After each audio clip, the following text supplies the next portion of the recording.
செந்தமிழன் சீமான் அவர்கள் நம்மோடு.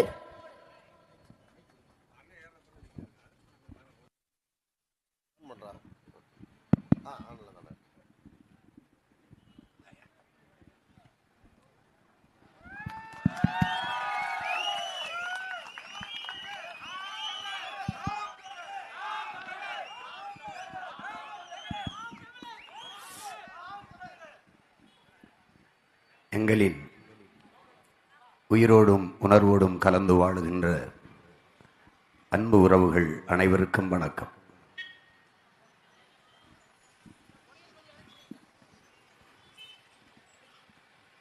அரசியல் என்பது தன்னலமற்ற உண்மையும் நேர்மையுமாக மக்களுக்கு சேவை செய்கிற, தொண்டாற்றுகிற ஒரு புனிதமான அமைப்பு, ஒரு முறை. ஆனால் இன்று அதை கொன்று அதிக லாபம் ஈட்டும் ஒரு தொழிலாக, அதிகம் பணம் சம்பாதிக்கிற பாதுகாப்பான ஒரு தொழிலாக மாற்றி நிறுத்தி இருக்கிறார்கள்.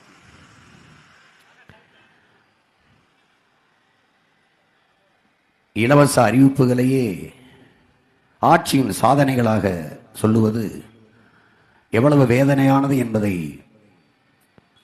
அறிவில் சிறந்த பெருமக்கள் உலகில் பல்வேறு நாடுகளில் அவர்கள் முன்னெடுக்கிற ஆட்சி முறைகளை, நிர்வாகத்தை கூர்ந்து கவனிக்கிற அரசியல் ஆர்வலர்கள், அறிவார்ந்த பெருமக்கள், படித்துக் கொண்டிருக்கிற என் தம்பி தங்கைகள் கவனிக்க வேண்டும். இந்த நாடு ஊழலும் லஞ்சமும் தேசியமயமாக்கப்பட்ட ஒரு நாடாக மாறிவிட்டது. லஞ்சம் பெறுவதும் வாங்குவதும் குற்றம் என்பது சொல்லில் தான் இருக்கிறது. ஒரு கவிதை, லஞ்சம் வாங்கினேன் கைது செய்தார்கள், அதை கொடுத்தேன் விடுதலை செய்தார்கள் என்ற ஒரு கவிதை. அதுபோலதான் இந்த நாடு ஊழல் லஞ்சத்தில் ஊறி பெருத்து கொழுத்து நிற்கிறது. ஒரு நாட்டின் நிர்வாகத்தை சீர்கெடுப்பது ஒரு முறைகேடான நிர்வாக கட்டமைப்பு என்பதே இந்த ஊழல் லஞ்சம் தான். ஊழல் லஞ்சம் பெருக்கிற போது, வளர்கிற போது அது மக்களுக்கான சேவை என்பது செத்து விழுந்துவிடும். இதன் தொடக்க புள்ளி, இதன் கருவறை எங்கே இருக்கிறது என்றால், இந்த வாக்குக்கு காசு கொடுக்கிற அந்த இடத்தில் தான் இதற்கான தொடக்கமே இருக்கிறது. விதையே ஊண்டப்படுகிறது.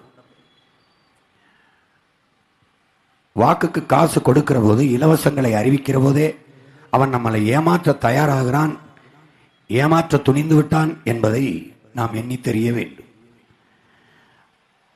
மக்களை ஏமாற்றுவது எளிது.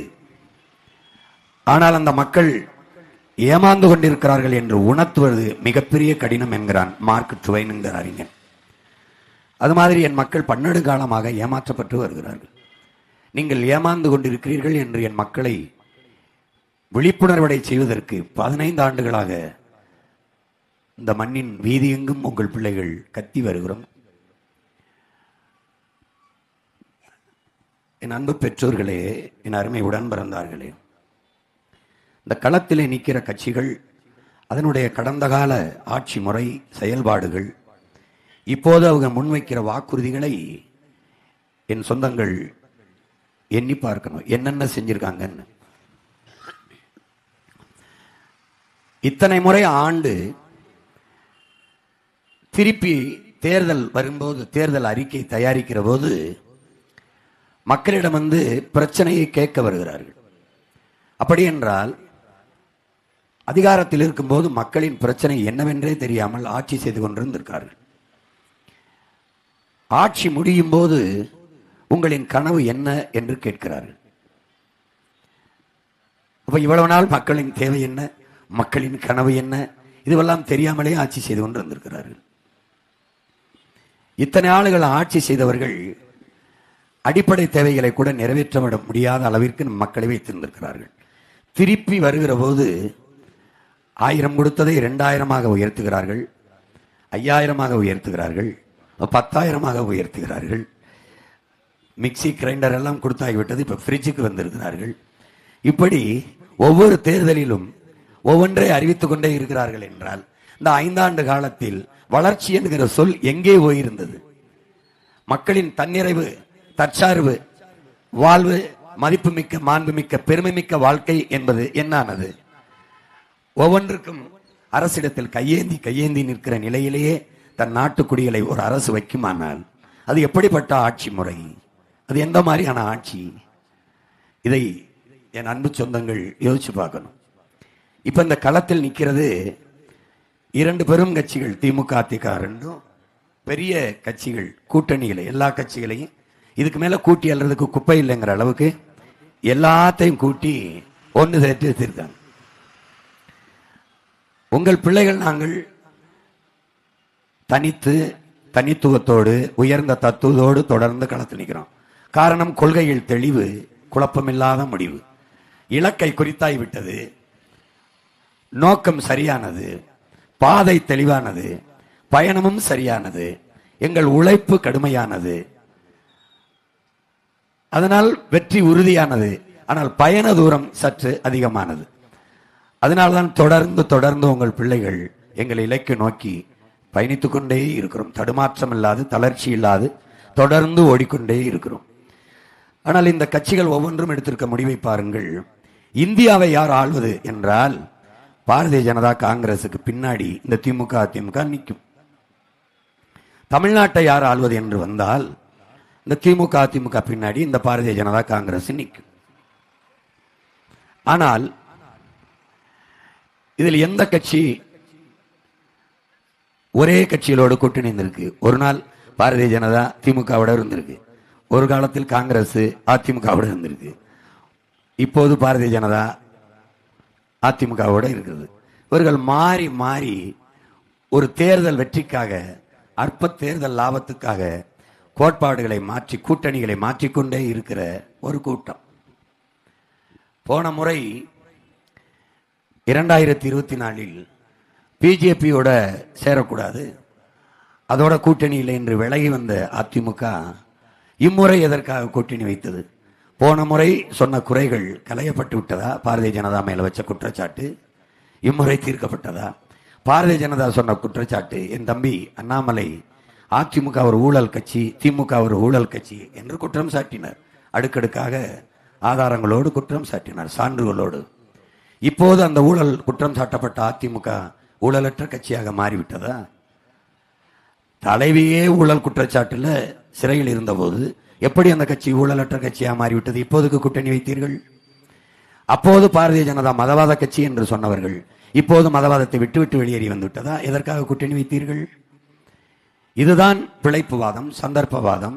மக்களின் நலனை விட்டு தங்களின் அற்ப தேர்தல் வெற்றியே முதன்மையானது என்று நிற்கிற, தங்களின் பதவியே மேன்மையானது, முதன்மையானது என்று கருதுகிற சந்தர்ப்பவாதம் என்கிறோம். ஊழல் லஞ்சம், எந்த கட்சி இதில் ஊழல் லஞ்ச குற்றச்சாட்டில் இல்லை? எந்த கட்சி இல்லை? பாரதிய ஜனதா அமலாக்கத்துறை மூலமாக சோதனை செய்த இடி ரைடு விட்ட இடத்தில் எல்லாம் பணம் வாங்கி இருக்கிறது. தேர்தல் பத்திரத்தின் மூலமாக, எலக்ட்ரல் பாண்டில் மூலமாக அதிகமாக பணம் வாங்கிய கட்சி பாரதிய ஜனதா. எல்லா முதலாளியிடமும் வசூலிச்சிருக்கிறது. அதிகமாக காசு வாங்கியது காங்கிரஸ், அதிகமாக காசு வாங்கியது திமுக, அதிமுக. எஸ்பிஐங்கிற ஒரு இது சொல்லுது, ஒரு அமைப்பு. இந்திய தேர்தலிலேயே தேர்தலில் போட்டியிட்ட ஒரு அரசியல் கட்சி தேர்தல் பத்திரத்தின் மூலம், எலக்ட்ரல் பாண்டு மூலம் ₹1 கூட வாங்காத ஒரே அரசியல் கட்சி நாம் தமிழர் கட்சி மட்டும்தான் என்கிறது. அந்த அறிவிப்பு வலையொலிகள் எல்லாம், வலைத்தளங்கள் எல்லாம், உங்களுடைய பகுதியில் எல்லாம் பரவுகிறது, பாருங்கள். நாங்கள் மக்கள் இயக்கம், மக்களிடத்தில் மக்களிடம் வந்தவர்கள், மக்களிடம் கையேந்துகிறோம். எங்கள் மக்கள் கொடுக்கிறார்கள், அதை திரள் நிதி என்கிறோம். உங்களுக்கு தெரியுமா என் அன்பு சொந்தங்களே, நீங்கள் வாக்குக்கு காசு கொடுத்து வாக்கு பறிக்கிற கட்சிகளோடு, வாங்குகிற கட்சிகளோடு நிற்கிறீர்கள், வாக்கு செலுத்துகிறீர்கள். என் பிள்ளைகள், என் தங்கைகள், என் தம்பிகள் வாக்கு சேகரிக்க போகிற போது பெரியவர்கள், உழைக்கும் மக்கள், அடித்தட்டு மக்கள், பெரிய வருவாய் இல்லாத மக்கள், நீங்கள் கொடுக்கிற 1000-500 வாங்குகிற என் எளிய மக்கள், என் பிள்ளைகளை பிடித்து ஒரு பெரியவர் 2000 கொடுக்கிறார் செலவுக்கு. தாத்தா அவ்வளவு வேணா அவ்வளவு வேணா அப்படின்னு திருப்பி என் தங்கை 1000 கொடுக்கிறார். ஒரு அம்மா பார்த்தால் பாவமாக இருக்கிற அந்த தாயை பார்க்கிற போது அவள் என் தம்பிக்கு வேட்பாளருக்கு காசு கொடுக்கிறார், இந்த செலவுக்கு வச்சுக்கன்னு. அம்மா நான் வாக்குக்கு காசு கொடுக்கறது போல வந்துவிடும் என்று நம்ம பிள்ளைகள் வாங்க இல்லை இல்லை நான் தானே கொடுக்கிறேன் வச்சுக்க என்று. சிறு சிறு பிள்ளைகள் அப்பா அம்மா செலவுக்கு கொடுக்கிற காசை சேர்த்து 5000 ரூபாயை உண்டியலிலிருந்து பெரியப்பா இந்தாங்க நீங்க தேர்தல் செலவுக்கு வைத்துக்கொள் என்று என் பிள்ளைகள் எங்களுக்கு கொடுக்கிறார்கள். நான் திருக்கோவிலூரில் நான் தேர்தல் பரப்புரை செய்து கொண்டிருந்தேன். ஒரு ஊரிலே ஒரு இடத்தில் இது மாதிரி பேசிவிட்டு போகும்போது ஒரு தம்பி அண்ணா அண்ணா அண்ணா என்று கத்தி ஓடி வந்தான். ஓடி வந்து என்னை கிட்ட வந்து அண்ணா அண்ணா இந்தாங்கண்ணா உங்களுக்கு தேர்தல் செலவுக்கு 5000 ரூபாய் நான் வச்சுக்கிறேங்கண்ணா அண்ணா நான் முடி வெட்டுருவேண்ணா. ஒரு வாரமா அந்த முடியை வெட்டி சிறுக அண்ணனுக்கு காசு கொடுக்கணும்னு சேமிச்சேன் நான்.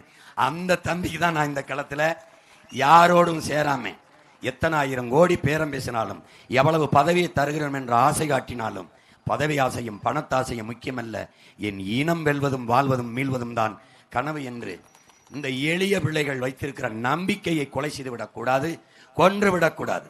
உன்னை விமர்சிக்கிறவனுக்கு நிரூபிக்க போராடாதே, உன்னை நம்பி நிற்கிறவனுக்கு உண்மையாயிருக்க போராடு என்கிறார். பணம், சாதி, மதம், சாராயம் எல்லாம் கொடுத்தும் தன்மானத்தோடும் இனமானத்தோடும் எளிய பிள்ளைகள் எங்களை தேடி இந்திய நாட்டை யார் ஆள்வது என்பதிலே புதிய சின்னமான இந்த ஒரு மைக் சின்னத்தை 3வது 4வது பெட்டியிலே இருந்த அந்த சின்னத்தை தேடி சீமானுக்கும் அவன் தம்பி தங்கைகளுக்கும் வாக்கு செலுத்தி 36 லட்சம் மான தமிழ் மக்கள் இந்த மண்ணிலே நல்ல அரசியல் உருவாக வேண்டும், நல்ல ஆட்சி மலர வேண்டும் என்கிற பெரும் கனவு கொண்டிருக்கிற என் பேரன்புமிக்க என் பெற்றோர்கள், என் தம்பி தங்கைகள் தனித்து நின்று இந்திய தேர்தல் ஆணையத்தால் அங்கீகாரம் பெற்ற ஒரு கட்சியாக எளிய பிள்ளைகள் உங்கள் பிள்ளைகள் உருவாக்கி கொண்டு வருகிற கட்சி பெற்று காணால் அது என் மக்கள் எங்களுக்கு கொடுத்த உயர்வு. 3வது இடத்தில் வைத்திருக்கிற என் பெற்றோர்கள், இவ்வளவு தூரம் கொண்டு வந்த என் தாய்மார்கள், என் தங்கைகள், என் தம்பிகள் முதலிடத்திற்கு கொண்டு போக மாட்டார்களா என்கிற நம்பிக்கை எங்களுக்கு உண்டு. நல்லதை என் மக்கள் விரும்புவார்கள், நல்லதை என் மக்கள் விரும்புவார்கள். பொண்ணுக்கு பையன் பார்க்கணுமா நல்ல பையன், பையனுக்கு பொண்ணா நல்ல பொண்ணு, நகை கடையா நல்ல நகை தரமான நகை, துணி கடையா நல்ல துணி, சாப்பாடா சுவையான நல்ல உணவு, எல்லாவற்றிலும் நல்லதை தேடுவார்கள், சரியானதைத்தான் செய்வார்கள். இந்த நிலத்தில் கரும்பு போட்டால் வளரும் என்றால் கரும்பு, இந்த இடத்தில் வாழை என்றால் வாழை, சரியானதைத்தான் செய்வார்கள். அவர்களுக்கு தெரியும் இந்த நிலத்தில் 4 வேட்பாளர்கள் நாட்டை ஆள வேண்டும், நாட்டில் நல்லாட்சி தர வேண்டும் என்ற எண்ணத்தோடு நிற்கிறார்கள். இந்த 4 போட்டிகள் நிலவுகிறது. இதில் எந்த பிள்ளையிடத்திலே எந்த கட்சியிடத்திலே தமிழ்நாட்டு ஆட்சி அதிகாரம் இருந்தால் நாடு மக்களும் நன்றாக இருக்க முடியும், பாதுகாக்கமாக இருக்க முடியும் என்பதை என் மக்கள் உறுதியாக தேர்வு செய்வார்கள். ஒரு பக்கம் திரை கவர்ச்சி, ஒரு பக்கம் இன எழுச்சி, ஒரு பக்கம் ஊழல் லஞ்சம், ஒரு பக்கம் உண்மை நேர்மை, ஒரு பக்கம் பிரச்சனைகள் எல்லாம் தந்தவர்கள், ஒரு பக்கம் பிரச்சனையை தீர்க்க வேண்டும் என்று வந்த அவர்கள் பிள்ளைகள். இதில் எந்த பக்கம் நிற்க வேண்டும் என்பதை என் அன்பு சொந்தங்கள், அறிவார்ந்த பெருமக்கள், என் உயிர்க்கினிய தம்பிதங்கள் ஆழ்ந்து யோசித்து அறிந்து முடிவெடுப்பார்கள். இந்த தேர்தலில் எது ஒன்று இங்கே சரியாக நடந்திருக்கிறது? ஏற்கனவே இந்த கவுண்டம்பாளையத்தில் நின்ற சட்டமன்ற உறுப்பினரின் சாதனை என்ன, செய்தது என்ன? எல்லாம் செய்து முடித்திருந்தால் இலவச அறிவிப்புகள் ஏன்? வந்தால் பெண்களுக்கு 2000 கொடுக்கிறோம் என்ற அறிவிப்பு ஏன்? வெந்தால் வங்கி கணக்கில் 10,000 போடுகிறோம் என்ற அறிவிப்பு ஏன்? நல்லா சேவை செய்திருந்தால் தேவையில்லையே. திமுக நல்லாட்சி கொடுத்திருந்தால் எதுக்கு 8000 ரூபாய்க்கு டோக்கன், எதுக்கு 2000 ரூபாய் மகளிருக்கு? எதற்காக இந்த அறிவிப்புகள்? நல்ல ஆட்சி கொடுத்திருந்தால் ஸ்டாலின் ஆட்சி தொடரட்டும், அதையே நீங்க சொல்றீங்க. நல்ல ஆட்சி கொடுத்திருந்தால் மக்கள் சொல்வார்கள் ஸ்டாலின் ஐயா ஆட்சி தொடரட்டும் என்று. அப்போ ஒரு நேர்மையாளன், ஒரு நல்ல ஆட்சி கொடுத்த நாயகன் எதற்காக கூட்டம் சேர்க்க வேண்டும்? புதிதாக வருகிற கட்சிகளை இணைத்துக் கொண்டு எந்தெந்த இடத்தை யாருக்கு பிரித்து கொடுப்பது என்று திணறுகிற கட்சிகள், எந்த இடத்தில் யாரை நிறுத்தம் என்று துணிந்து முடிவெடுக்கிற கட்சி எந்த கட்சி என்று பாருங்கள். புறக்கணிக்கப்பட்ட தமிழ் சமூகங்கள், இதுவரை அரசியல் அதிகாரத்தை, அரசியல் தேர்தலில் வாய்ப்பே கொடுக்காத சமூகங்களுக்கு வாய்ப்பு கொடுத்த கட்சி எது? ஆணுக்கு பெண் சமம் அல்ல அந்த கோட்பாட்டை தகர்த்து ஆணும் பெண்ணும் சமம் என்ற கோட்பாட்டிலே சரிபாதி பெண்களுக்கு இடம் கொடுத்தது யார்? ஒன்னு என் ஆதி சிவன், இன்னொன்னு அவன் பேரன் சீமான். 2 பேர் தான் சாரி பாதி கொடுத்திருக்கிறோம் பெண்களுக்கு. வேற எவன் கொடுத்தான்? எவன் கொடுத்தான்? பேசுவான். இவேரா பெரியார் அவர்தான் பெண்ணுக்கு. நீ பேசிக்கொண்டு தெரிவாய். பிரபாகரன் பிள்ளைகள் தான் செயல்படுத்தும். அவன் மகன் தான் இந்த மண்ணிலே மாற்றத்தை ஏற்படுத்தும். ஏன்? இது என் தாய் நிலம், இது என் மண், இது என் மக்கள், என் சொந்தங்கள், எங்கள் இரத்த உறவுகள். நாங்கள் ஒரு தாய் பிள்ளைகள், தமிழ் தாயின் பிள்ளைகள். எங்களுக்கு சாதி இருக்கிறது. என்ன சாதி? விதியே விதியே, என் செய்ய நினைத்தாயின் தமிழ் சாதியை என்னிடம் கூறாயோ என்று எங்கள் பெரும்பாவளன் பாட்டன் பாரதி சொன்னானே, அந்த சாதி தமிழ் சாதி. வேறு எந்த சாதியும் எங்களுக்கு கிடையாது. கற்றறிந்த இளைஞர்களே, என்னரும் தம்பிதங்கைகளே, சாதி வேண்டும் என்றால் நீங்கள் வேறு பக்கம் நில்லுங்கள். எதையாவது சாதிக்க வேண்டும் என்றால் என் பக்கம், உங்கள் அண்ணனின் பக்கம் வாருங்கள். மதம்தான் தேவை எனக்கு என்று நின்றால் நீங்கள் தொலைதூரத்துக்கு போங்கள். இல்லை, மதத்தை கடந்த மனிதம்தான் வேணும், மனிதநேயம் வேணும், அதுதான் புனிதம் என்ற புரிதல் இருந்தால் உங்கள் பிள்ளை, உங்கள் உடன் பிறந்தான், என்னோடு வாருங்கள், என்னோடு வாருங்கள். சாதி அரசியலானால் அங்கே சமத்துவம் சகோதரத்துவம் செத்து போகும். மதம் அரசியலானால், அதுவே அதிகாரத்திற்கு வருமானால் அங்கள் மனிதநேயம் என்பது செத்து போகும். பணம் அரசியலானால் அங்கு மாண்புமிக்க ஜனநாயகம் கொல்லப்படும். கேடுகட்ட பணநாயகம் மலரும் வளரும். அங்கே பண்பாடும் ஒழுக்கமும் சிதைந்து போகும். நீங்கள் இலவசம் அல்லது காசு என்று கொடுங்கள், மக்கள் அடித்து பிடித்துக் கொண்டு ஒருவர் மேல் ஒருவர் இடித்துக் கொண்டு கையேந்தி நிற்பதை பாருங்கள். உங்கள் தொன்று தொட்ட மரபு தொட்ட பண்பாடு செத்து, ஒழுக்கம் செத்து போகும், செத்து போகும். பணம் அரசியல் செய்ய வந்தால் நீங்கள் பன்னெடுங்காலமாக பாதுகாத்த பண்பாடும் ஒழுக்கமும் மாண்பும் மரணித்து போகும், செத்து போகும். இதை கடந்து ஒரு தூய ஆட்சியை மலரச் செய்ய வேண்டும் என்றால், இல்லை, அரசியல் என்பதும் அதிகாரம் என்பதும் ஒரு குறிப்பிட்ட சாதிக்கோ குறிப்பிட்ட மதத்திற்கோ அல்ல. அரசியல் என்பது அனைத்து உயிர்களுக்குமானது என்ற புரிதல் இருந்தால் உங்கள் பிள்ளைகள் எங்களோடு வாருங்கள், எங்களோடு வாருங்கள். அனைத்து உயிர்களுக்கும் என்ன? ஆடு மாட்டுக்கு கோமாரி நோய் மருத்துவ முகாமை நடத்தி காப்பாற்றுங்கள் என்று வேளாண்குடி மக்கள் போராடினால் அது ஆடு மாடுகளுக்கான அரசியல். அரசியல். காட்டுக்குள் செல்லுகிற போது சிகரெட்டை பிடித்து தூர வீசிவிடாதீர்கள், காடு பற்றி எரியும் என்று பலகை வைக்கிறார்கள். இது காட்டுக்கான அரசியல், காட்டுக்கான அரசியல். அங்கே பாலித்தீன் பொட்டலங்களை தூக்கி வீசிவிடாதீர்கள், மானும் வரையாடும் காட்டெருமையும் சாப்பிட்டு விட்டு செத்து போகும் என்று பலகை எழுதி வைக்கிறமே, அது அந்த விலங்குகளுக்கான அரசியல். எல்லாவற்றுக்கும் அரசியல் இருக்கிறது. என் அங்கு உடன் பிறந்தானே, பயிர் வெள்ளத்திலே மூழ்கி செத்து போச்சு, இழப்பீடுதா என்று என் வேளாண்குடி மக்கள் போராடுவது அந்த பயிருக்கான அரசியல். எல்லாவற்றையும், ஆடு மாட்டிற்கு தீனி, அதுக்கு உணவு ஒத்தவில்லை, பருத்தி கொட்டை புண்ணாக்கு விலையை குறையுங்கள் என்று போராடுவது அந்த ஆடு மாட்டுக்கான அரசியல். எல்லா உயிர்களுக்கும் அரசியல் இருக்கிறது. என் உடன் பிறந்தவனே, இதை கற்றுக்கொள்ள வேண்டும். சீமான் ஒரு பைத்தியக்காரன், ஒரு கிறுக்கன், மரத்தை கட்டிப்பிடித்துக் கொண்டு நிற்கிறான். நான் கட்டிப்பிடித்தேன், சிரிக்கிறாய். உலகத்தில் எல்லா பெரும் பெரும் தலைவர்களும் நாடுகளும் மரத்தை கட்டி அன்பு குழந்தை போல, அன்பு தாய் போல ஆற தெளிவி நிற்கிறார்கள். உனக்கு மரம் என்றால் என்னவென்றே தெரியாத உன்னை வைத்துக் கொண்டு நாங்கள் என்ன செய்வது? மரத்துக்காக ஓட்டு இருக்குது, மரத்துக்கு ஓட்டு இருந்தால் சீமான் ஜெயிப்பான், ஆடு மாட்டுக்கு ஓட்டு இருந்தால் சீமான் ஜெயிப்பான் என்று சில அறிவற்ற முண்டங்கள் தண்டங்கள் பிதற்றி திரிகிறது. மரத்திடத்திலே அடே அடே அடே பைத்தியக்காரா, மரத்திட்ட என் ஓட்டுலடா, என் உயிர் இருக்கு, அதனால நான் அதை நேசிக்கிறேன். உயிர் என்பது ஒன்றுமில்லை என் உடன் பிறந்தவனே, காற்று. வெளியில் வீசுகிற காற்றை உள்ளே சுவாசித்து உள்ளே இருக்கிற காற்றை வெளியே விடுவது, அதுதானடா உயிர், அதுதான் உயிர். வெறுமனே வீசுகிற நச்சு காற்றை, கார்பன் டை ஆக்சைடை சுவாசித்து விட்டு நற்காற்றை, ஆக்சிஜனை, மூச்சுக்காற்றை வெளியிட்டு உனக்கு உயிர் தருகிற ஒன்றே ஒன்று மரமும் செடியும் கொடியும் தானடா. பைத்தியக்காரா, நீ செத்தால் ஏதோ ஆவியாகிற பேயாகிற, நான் ஒன்றும் இல்லை. நான் செத்து போனேன்னா நான் சுவாசிக்கிட்டு இருக்க காற்றை என் தங்கச்சி சுவாசிக்கி, நான் நீ சுவாசிப்ப, இவர் சுவாசிச்சு விடுற காற்றை நீ சுவாசிக்கிட்டு இருக்க, இவர் சுவாசிச்சு விடுற மூச்சை நீ சுவாசிக்க. இதில் பறைய மூச்சு, தேவேந்திர மூச்சு, படையாச்சி மூச்சு, கவண்டை மூச்சு, மறைய மூச்சு, நாடார் மூச்சு, கோனார் மூச்சு, அது எங்கே போச்சு? எல்லாம் உனக்குள்ளதான் போச்சு. எடா பைத்தியக்காரா, பைத்தியக்காரா, பைத்தியக்காரா, என்னகிடா இந்த புரிதல் உனக்கு வரப்போகுது? ஒரே காத்துறா, ஒரே காத்துறா, காத்தை தந்தவன் இவனடா, பைத்தியக்காரா இவனடா. இவன் பணம் பணம்னு அலையிறீங்களடா, பணம் பணம்னு. அது வெறும் தாள். அந்த தாளை தந்ததே இவன் தான். இந்த மரம் இல்லைன்னா உனக்கு ஒரு மயிரும் இல்லை, நீ அது தெரியல, மழையும் இல்லை காத்தும் இல்லை. மேகம் மிதந்து வருது பாரு, மழையை பொழியாதா பைத்தியம், மழையை பொழியாது.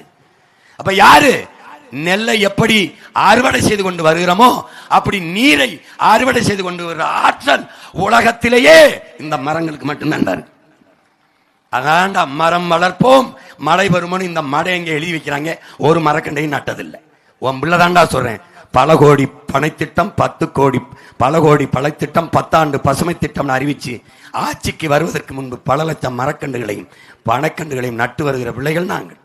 மரம்னா என்னன்னு தெரியல, மரம்னா என்னன்னு தெரியல. அட பைத்தமே, புவி வெப்பமாகுது, பருவநிலை மாறுதுன்னு பிதற்றானடா. மாறுதா? நீ மாத்தினியா? மாத்திர உனக்கு வெயில் அடிக்குதுந்தா கொடை பிடிச்சுக்கிட்டு இருக்காப்ல. இப்ப பூமி தாய்க்கு வெயில் அடிக்குது, கொடை பிடிக்கணும். என்ன கொடை பிடிப்ப? ஒரு பச்சை கொடை பிடிக்கணும். அந்த கொடை தான்டா இந்த கொடை. உனக்கு பாடத்திட்டத்தில் இதை படிப்பிக்கிற கல்வி இல்ல, வேற வழி இல்லாம அண்ணன் இங்க ஒரு வாக்கு கேட்கறத ஓட்டு கேட்கறத விட்டுட்டு இதை பேசிக்கிட்டு இருக்கேன். இது தெரியாம நீ எனக்கு ஓட்டு போட்டு பயன் இல்லை, அதனால பேசிக்கிட்டு இருக்கேன். உலகத்துல ஒருத்தனை சொல்லு, போட்டா போடு, போடலைன்னா போ.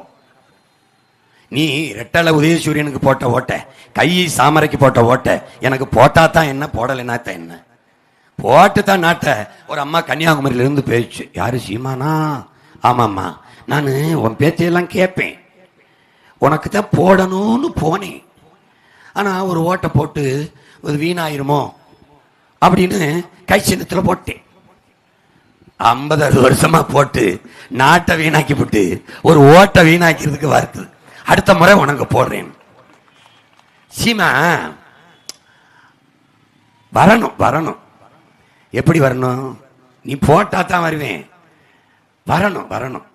அது கூட்டமா நிக்கிறவன் தான் ஜெயிப்பான்னு நம்புறது. என்ன கூட்டம் இது? சரியானதை செய்யணும், எளிதானதை செய்யக்கூடாது. ஜெயிக்கிற பக்கம் நிக்கணும்னு நினைக்கக்கூடாது, நிக்கிற பக்கம் ஜெயிக்க வைக்கணும்னு போராடணும். அவன் தான் வீரன்.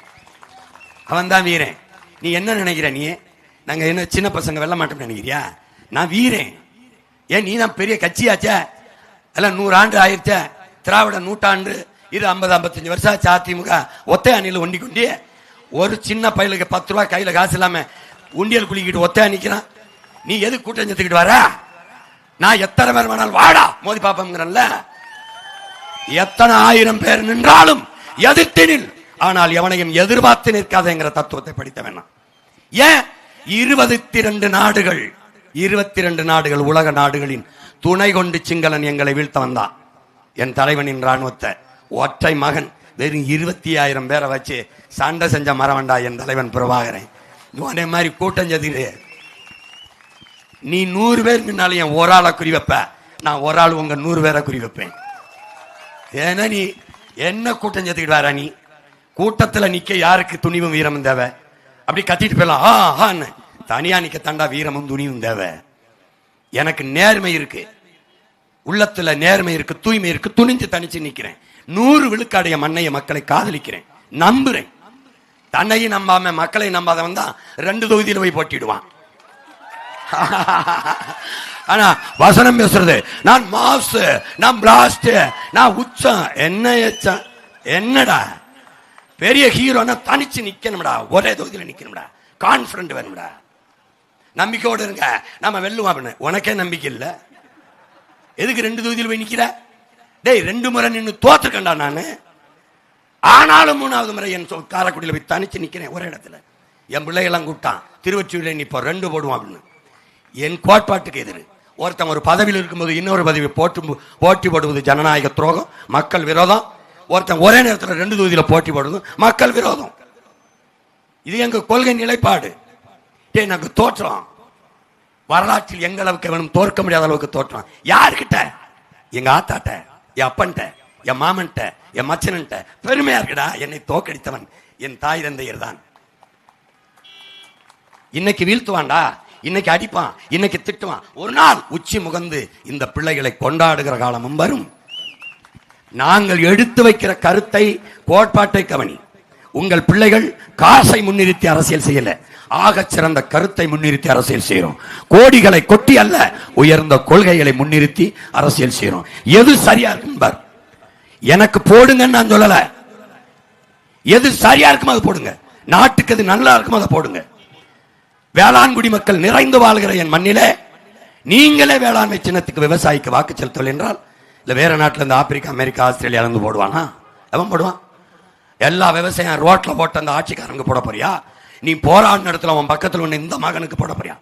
எல்லா இடத்துலையும் சொல்லுங்க. எந்த வேளாண் போராட்டத்தில் நான் பயங்கர மகன் என் பிள்ளைகள் நாங்க நிக்கல. பிரச்சனையெல்லாம் தந்தவன் ஒரு பக்கம் நிக்கிறான், அதே கூட்டத்தோட நிக்கிறான், கோடி கோடியா கொட்டி நிக்கிறான். உன் பிரச்சனையெல்லாம் தீர்க்கணும்னு உன்னோட நின்று போராடினவில்ல, உன் பக்கத்துல நின்னவில்ல, உன் குறைய கேட்டு மனுவை வாங்கி உன் கண்ணீரை துடைச்சு நீ சாஞ்சலுக்கு தோலை கொடுத்து உன் கையை இருக பற்றி ஆறுதல் சொன்ன மகன், இந்த பிரச்சனையை தீர்க்க வந்த மகன் இந்த பக்கம் நிக்கிறேன். நீ எந்த பக்கம் நிக்க போற? அதான் பிரச்சனை.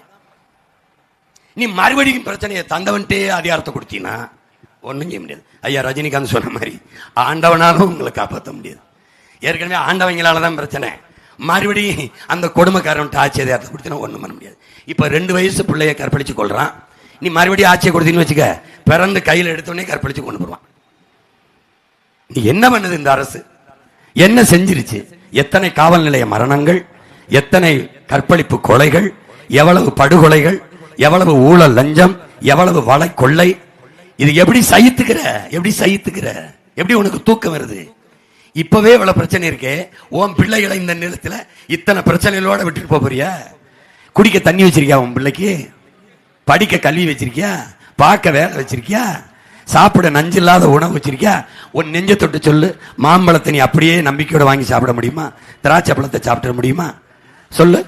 அன்னைக்கு உன் தோட்டத்துல பறிக்கும் போது மாம்பழத்துல அறுத்துக்கிட்டு போனீங்கன்னா கொட்டைக்கிட்ட ஒரு வண்டு இருக்குமே, இன்னைக்கு இருக்கா? பூச்சி கத்திரிக்காய், பூச்சி வெண்டைக்காய், பூச்சி ஏதாவது காட்டு, பூச்சி தக்காளி காட்டிரு பார்ப்போம். ஏன் ஏன்? நஞ்சு விஷம். விளையிறதெல்லாம் விஷமா விளையுது. பூச்சி திங்க முடியாது, செத்து போகும். அது உடனே செத்துறது, நீ கொஞ்சம் நாள் கழிச்சு சாவ, அவ்வளவுதான். ஒரு நல்ல உணவை வைத்துட்டு போக முடியவில்லை, சுவாசிக்க காற்றை வைத்துட்டு போக முடியவில்லை. நீ காற்றை சுவாசிக்கிற, காற்றையா சுவாசி கொண்டிருக்க, கந்தக தூசியை சுவாசி கொண்டிருக்க. இத்தனை ஒரு கார் வெளியிடுகிற நச்சு புகையை கட்டுப்படுத்த 6 மரங்கள் வேண்டும். இது ஆய்வு. எத்தனை மரம் இருக்கு, எத்தனை கார் ஓடுது நீ பார்த்துக்க. புவி வெப்பமாகிறது காரணம் என்ன? இந்த ஆலை புகை பல ஆண்டுகள், பல 100 ஆண்டுகள், பல 1000 ஆண்டுகள் பூமிக்கு புதைந்து போன எரிபொருள்கள், மீத்தேன், ஈத்தேன், நிலக்கரி, இவைகளை எடுக்கிறதுல மேலே எழுகிற நச்சு காற்று, அந்த தூசி, இந்த தூசி, இந்த ஆலைகளின் தூசி, இதெல்லாம் இந்த புகையெல்லாம் மேலே போய் தான் காற்றை மாசுபடுத்துது. உனக்கு புரியுதுன்னு நினைக்கிறேன். இதை சரி பண்ணணும்னா என்ன பண்ணணும்? ஒரு மனிதனுக்கு 422 மரம் வேணும் சராசரி, குறைஞ்சபட்சம். உங்க நாட்டில் எத்தனை இருக்கு? எத்தனை இருக்கு சொல்லு. கனடான்னு ஒரு நாடு இருக்கு, 10,000 மரம் வச்சிருக்கு ஒரு மனிதனுக்கு. அந்த நாட்டின் பிரதமர் சொல்றார் 100 கோடி மரம் நடுறதுக்கு உத்தரவிட்டிருக்கேன்னு. ஏன்? அவன் பிரதமர், அது நாடு, இது சுடுகாடு. உன்னை எதை பத்தி கவலைப்படுவான்? குடிக்க நீர் இல்ல, படிக்க கல்வி இல்ல, சுவாசிக்க காற்று இல்ல, உண்ண உணவு இல்ல, வாழ இடம் இல்ல, எது இல்லைனாலும் கவலை இல்ல. உன் ஓட்டு. உன்னை ஏன் உயிரோட வச்சிருக்கேன்? உனக்கு ஓட்டு இருக்கு. உன்னை உயிராகவோ, உனக்கு ஒரு உணர்வு இருக்கணும், உனக்கு ஒரு உரிமை இருக்கணும், உனக்கு ஒரு வாழ்க்கை இருக்கணும், கவலைப்பட மாட்டான். உன் வாக்கை பற்றி தான் கவலைப்படுவான். அதை கவலைப்படுவான் தான். வாக்குக்கு 2000 தாரேன், உனக்கு 20,000 தாரேன், உனக்கு இலவசம் தாரேன், அண்டாதாரேன், குண்டாதாரேன்பா. நான் அதெல்லாம் தரமாட்டேன். ஏன்? நான் உன் வாழ்க்கையை பத்தி கவலைப்படுறதுனால தரமாட்டேன். அதனால நீ உன் வாக்க, உன் ஓட்ட எனக்கு தந்தாத்தா, தரலைனா போ. நான் ஏன் கத்திக்கிட்டு இருக்கேன்? நாங்க அதை செய்யறோம், பிறந்துட்டோம் உங்க கூட, உங்க வயிற்றுல. அப்போ எங்களுக்கு பிறவி கடமைன்னு ஒண்ணு இருக்கு, அதை செய்யறோம், அதை செய்யறோம். எங்களை பாரு, என்னையும் என் தங்கச்சியும் பாரு, என் பிள்ளைகளை பாரு. 4 முறை பொது தேர்தலில் நின்று தோற்ற பிள்ளைகள் மாதிரி இந்த முகம் தெரியுதா? தெரியுதா? எவ்வளவு உற்சாகமாக, எவ்வளவு தன்னம்பிக்கையோட தொடர்ச்சியா ஒரு நாளைக்கு 6 மணி நேரம் பேசுறேன், 2 மணி நேரம் தான் தூங்குறேன். எப்படா அப்படி உற்சாகமா இருக்க? உடலாற்றல் இல்ல, உள்ளத்தில் இருக்கிற வெறியில, வெறி, இதய துடிப்புல இல்ல, லட்சிய துடிப்புல ஒரு வெறி, யாரையாவது சரி பண்ணணுங்கிற வெறி. இது என்னுடைய வழி இல்ல, 5000 3000 ஆண்டுகளா என் முன்னவர்கள் தூக்கி சுமந்து வந்த வழி. இந்த நிலத்துல என் பாட்டன் தீரன் சின்னமலை கழுத்து இறுகி கசிஞ்சு போன மூச்சை விட்டு போனால, அது உழவுது பாரு. என் மண் அடிமையாயிடக்கூடாது அந்நியனுக்குன்னு. அந்த மண் அந்நியனுக்கு அடிமைப்படக்கூடாதுன்னு தூக்கல தொங்குனான என் பாட்டேன். அந்த மண்ணை இந்த அயோக்கிய போய் வெட்டி விற்கிறான். ஆத்துல மணல் அள்ளி விற்கிறான், மலை அள்ளி விற்கிறான். இப்ப தீரன் போறான் மாதிரி பேரன் போறான். என் தாத்தன் கேட்டான், நான் என் பாட்டேன், வெள்ளக்காரன் தீரா, நீ நாட்டை ஆண்டுக்க, நமக்குள்ள போர் வேணாம். 100 விழுக்காடு வரியில கப்பத்துல நீ 50 விழுக்காடு நாட்டை நிர்வாகம் பண்ணி வச்சுக்கிட்டு 50 விழுக்காடு எங்களுக்கு கப்பமா கட்டுன்ட்டு அவர் சமரசம் செஞ்சிருந்தா, உங்களை மாதிரி வாக்குக்கு காசை வாங்கிட்டு ஓட்டு போடுற ஆளா இருந்தா, அந்த ரத்தம் அவனுக்கு ஓடி இருந்தா எப்படி இருக்கும் பாரு. பேசாம சரிப்பான்னு கட்டிட்டு போயிருப்பாள். நாடு மக்களும் எப்படியா போனா என்னன்னு. ஆனால் அவன் அன்னைக்கு யாரு நாட்டை யாரால எவன்டா அனுமதி கொடுக்கறது? டே யாரா நீ? ஏண்டா இத்தனை பெரிய இனக்கூட்டத்துல என் நாட்டாள ஒருத்தனும் கூட வர தகுதி இல்லாம போச்சு, வந்தே போனவெல்லாம் ஆளணும்னு நினைக்கிறீங்க, தொலைச்சு பெறுவேன்னா அதுதான் அவன் பேரன் சொல்றேன். இவ்வளவு பெரிய நாட்டை ஆள்றதுக்கு இந்த இனத்தில் பிறந்த ஒரு மகனு கூட வர தகுதி இல்லாம போச்சு. வந்தே போனவெல்லாம் நாட்டை கொடுத்துட்டு 4-3 சீட்டை கட்டி முட்டிக்கால் போட்டு நிக்கிற. சொல்லு, அவர் நினைச்சிருந்தா சமரசம் செஞ்சிருக்கலாம். அப்ப என்ன ஆச்சு? மரணத்தை விட மான தமிழனுக்கு மானமே பெரிதுன்னு தூக்குல தொங்குனாண்டா நம்ம பாட்டேன். போரா தூக்கல, அதனால ஒரு பிரச்சனையும் இல்லைன்னு.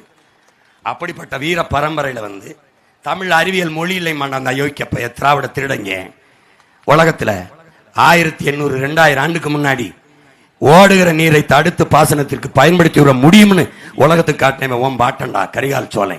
அவன் கட்டின கல்லணையை பார்த்து வெள்ளக்காரன் வந்து தொப்பியை கழட்டி வச்சு வணங்கிட்டு போயிட்டான்டா வாட்ஸ்அப்னு. ஒன்றுத்தான் அந்த மாதிரி சிந்திக்க முடியல. டே மேல இருந்தாண்ட தண்ணி கீழே இறங்கும். என் உடன் பிறந்தவனே, கீழே இருந்து தண்ணியை மேல ஏத்தின பிறந்தகடா நம்ம பாட்டேன் காளிங்கராயி பைத்தியக்காரன். அதோட அவனை பெற்றது தமிழ்ரா, தமிழ் அறிவியல் மொழியில பைத்தியக்காரன். வெங்கல மாதிரி ஒரு பைத்தியக்காரன் எவன்டா இருக்கான்? ஒவ்வொன்றையும் பகுத்து வகித்து வைத்த பரம்பரையில பிறந்தவன் நீ. மானமும் அறமும் வீரமும் உயிரென்று வாழ்ந்த இனத்தின் கூட்டத்தின் மகன் நீ. நீ 5க்கும் 10க்கும் கையேந்துவதை, அரிசிக்கும் பருக்கும் அல்லாடுவதை பார்க்க சகிக்க முடியாத மானத்தமிழ் பிள்ளைகள் தான் இந்த மாற்று அரசியல் புரட்சியை முன்னெடுக்கிறோம். எளிய பிள்ளைகள். பணத்துக்கு வாக்கு என்பது உன் இனத்துக்கு தூக்கு என்பதை புரிந்து கொண்டு அறிவு சமூகம், எண்ணிலும் இலையே என் தம்பி தங்கிகள், யார் உங்கள் மீது பேரன்பு கொண்டு நேசித்து நிற்கிறார்? பணத்திற்கும் பதவிக்கும் போகாமல் யார் உங்கள் மீது பேரன்பு கொண்டு நிற்கிறார்? தோல்வியையும் வெற்றியும் சமமாக கருதுகிற பிள்ளைகள் யார் என்பதை கவனத்தில் எடுத்து, எந்த பிள்ளைகள் எடுத்து வைக்கிற அரசியல், எந்த பிள்ளைகள் முன்வைக்கிற கருத்து எது சரியாக இருக்கிறது? உங்கள் பிள்ளைகள் எது ஒன்றும் இலவசம் தரமாட்டோம். படிக்க கல்வி, பார்க்க மருத்துவம், குடிக்க நீர், இது 3ம் தரமாக சரியாக சமமாக கட்டணமில்லாமல் தருவோம். எப்படி தருவோம்? உலகத்தரத்திற்கு தருவோம். உலகத்திலே 5-6 நாடுகள் முன்னிலையில் இருக்கிறது. முதல் நாடாக பின்லாந்து கல்வியில் இருக்கிறது, 2வது தென்கொரியா, 3வது சிங்கப்பூர். இந்த 3 நாடுகளை முந்த வேண்டும் என்று உங்கள் பிள்ளைகள் கனவு கொண்டு இருக்கிறோம், நோக்கத்தோடு நிற்கிறோம். மருத்துவத்தில் நம் நாட்டை தவிர எல்லா நாடும் சிறந்துதான் இருக்கிறது. சிங்கப்பூர், அருகில் இருக்கிற மலேசியா, பிரிட்டன், இங்கிலாந்து, அமெரிக்கா, சீனா, ஜப்பான், எல்லா நாடுகளும் சிறந்த மருத்துவத்தை கொடுக்கிறோம். அந்த மருத்துவத்தை என் மக்களுக்கு தரமான சரியான சமமான மருத்துவத்தை ₹1 கட்டணம் இல்லாமல் கொடுப்போம். பிறகு குடிநீர். இது 3ம் தான் உங்கள் பிள்ளைகளின் அரசு இலவசம் தரும். வேற என்ன தரும்? படிப்பு தரும், படிப்புக்கேற்ற வேலை தரும், அதற்கேற்ற சம்பளம் தரும். அதை கொண்டு வாழ்கிற பெருமை மிக்க, மாண்பு மிக்க, மரியாதை மிக்க, மானமிக்க வாழ்க்கையை தரும். இவ்வளவுதான். படித்தவன் படிக்காதவன் எல்லாருக்கும் அரசாங்க வேலை தரும். அவரவர் வாழ்விடத்திலே தரும். கவுண்டமலைமா அங்கே தரும், சூலூர் அங்கே தரும், பொள்ளாச்சி அங்கே தரும். என்ன தரும்? எப்படி தருவேன்? போட்டு காட்டுறேன் பார்.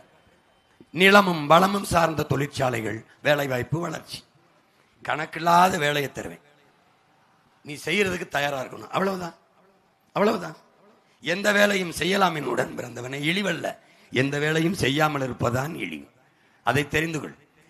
நீ கம்பி கட்டுறதுக்கு வைக்கப்படுவ, நீ கொத்தனார் வேலை வைக்க வைக்கப்படுவ, நீ விவசாயம் செய்ய வைக்கப்படுவ, நீ ஆடு மாடு வளர்க்க வைக்கப்படுவ. ஆனா அரபு நாட்டில் போய் ஒட்டகம் மேய்ப்ப. நீ இங்க டீ கிளாஸ், ஐயோ தேநீர் கிளாஸ் கழுவுறதா, அந்த சாதிக்கார பைய கழுவுறதா, இந்த சாதிக்கார பைய கழுவுறதா, நீ தான் நினைச்சுக்கிட்டு இருப்ப. மலையாளி வருவான், எல்லாரும் ஒரே சாதி, அவனுக்கு பாண்டி தான். அவன் கழுவி ஒரு தேநீர் ₹10, ஒரு நாளைக்கு 800-1000 தேநீரை வித்து சம்பாரிச்சுட்டு போவான். நீ இதை பண்ணிக்கிட்டு இருப்ப. இங்க கழுவ வைக்கப்படுவ. அரபு நாட்டில் துபாயில் போய் கக்குஸ் கழுவிட்டு இருப்ப. உனக்கு ஒரு நோய் இருக்கு, உனக்கு ஒரு நோய். விவசாயம் செய்யறது படிக்காதவன் செய்கிற வேலைன்னு. அப்ப படிக்காதவனை தவிர படிச்சவனுக்கு பசிக்க கூடாது, குடலை வெட்டி வெளியே எடுத்துடணும். எப்படி எப்படி ஆடு மாடு வளர்ப்பது அவமானங்கிற அட பைத்தியம். சாராயத்தை விற்கிறதுல ஒரு நாடு 50,000 கோடி ஒரு ஆண்டுக்கு எடுக்குதுடா, பாலில் 3 லட்சம் கோடிடா பைத்தியக்காரா. இந்த சாராயம் உயிரை எடுக்கும்டா, பால் உயிரை கொடுக்கும்டா. எந்த பக்கம்டா நிக்கிறது? நம்ம சாராயத்தை மூடி பாலுக்கு போவோம்டா, மாடை வளர்ப்போம்டாங்கிறேன். என்னத்த போட்டு உங்களுக்கு பா, ஒழுங்கா விவசாயிக்கு ஒரு ஓட்டை போட்டு விடு.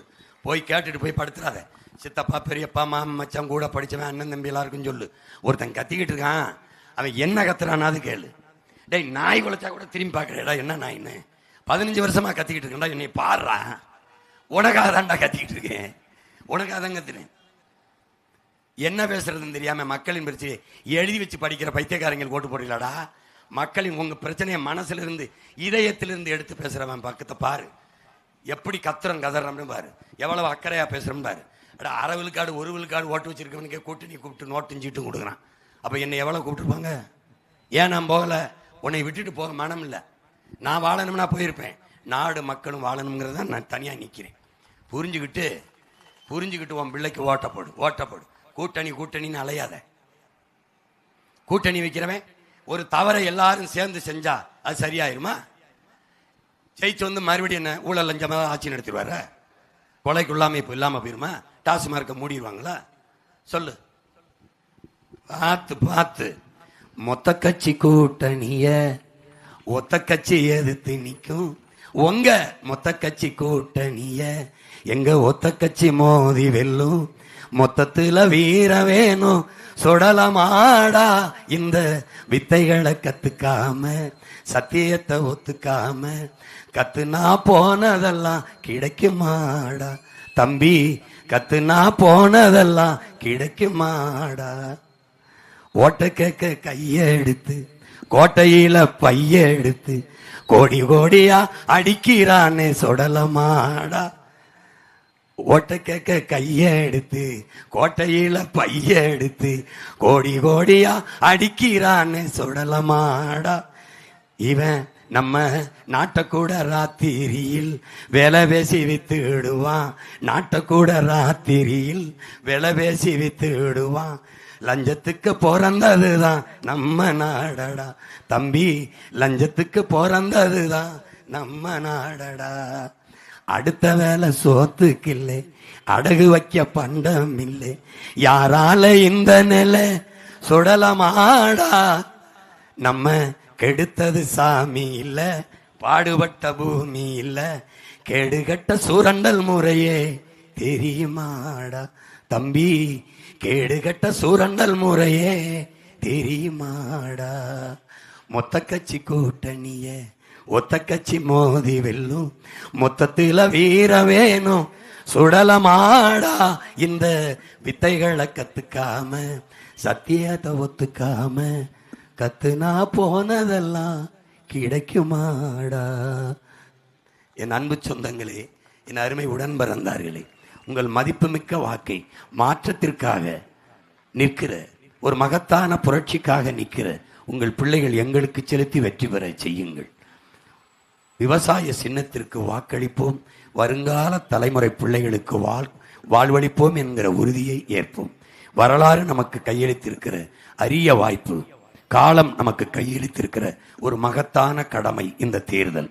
ஒவ்வொரு வாக்கும், நீங்கள் செலுத்தும் ஒவ்வொரு வாக்கும் நம் மொழி காக்கும், இனம் காக்கும், மண் காக்கும், மானம் காக்கும், எதிர்கால நம் பிள்ளைகளின் வாழ்க்கையை காக்கும் என்பதை கவனத்தில் கொண்டு விவசாய சின்னத்திற்கு உங்கள் பிள்ளைகளுக்கு வாக்கு செலுத்துங்கள்.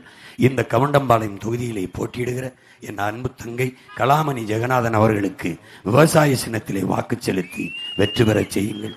உங்கள் மகள் என் தங்கையின் வெற்றி என்பது உங்களின் வெற்றி, நாம் பிறந்த பெருமைமிக்க இனத்திற்கான வெற்றி. திமுக வெல்வது அல்லது இந்த தொகுதியிலே போட்டியிடுகிற காங்கிரஸ் வெல்வது என்பது வழக்கமான ஒரு வெற்றி. அவர்கள் வெற்றி ஒரு சாதாரண சம்பவம். ஆனால் உங்கள் பிள்ளைகள் எங்களின் வெற்றி வரலாற்றில் மாபெரும் புரட்சி, சரித்திரத்தில் ஒரு மகத்தான சாதனை. வாக்குக்கு காசு கொடுக்காமல், இலவச அறிவிப்புகள் இல்லாமல் எளிய பிள்ளைகள் உயர்ந்த கொள்கைகளை, கோட்பாடுகளை முன்னிறுத்தி நின்றார்கள், வென்றார்கள் என்ற சரித்திர பதிவு வர வேண்டும் என்றால் உங்கள் பிள்ளைகள் எங்களுக்கு வாக்கு செலுத்தி நீங்கள் வெல்லுங்கள். எங்களை வெற்றி பெற செய்ய வேண்டாம், நீங்கள் வெல்லுங்கள். நல்ல அரசியலை இந்த மண்ணில் விதையுங்கள், நல்ல ஆட்சியை மலரச் செய்யுங்கள். உங்களின் வெற்றி வேட்பாளர் என்னுடைய தங்கை கலாமணி ஜெகநாதன். உங்கள் சின்னம் விவசாயி. புரட்சி எப்போதும் வெல்லும். நம் வெற்றி அதை சொல்லும். நம் இலக்கு ஒன்றுதான், இனத்தின் விடுதலை. இனம் ஒன்றாவோம், இலக்கை வென்றாவோம். தமிழ் தாய் வாழ்க. தலைவர் பிரபாகரன் வாழ்க.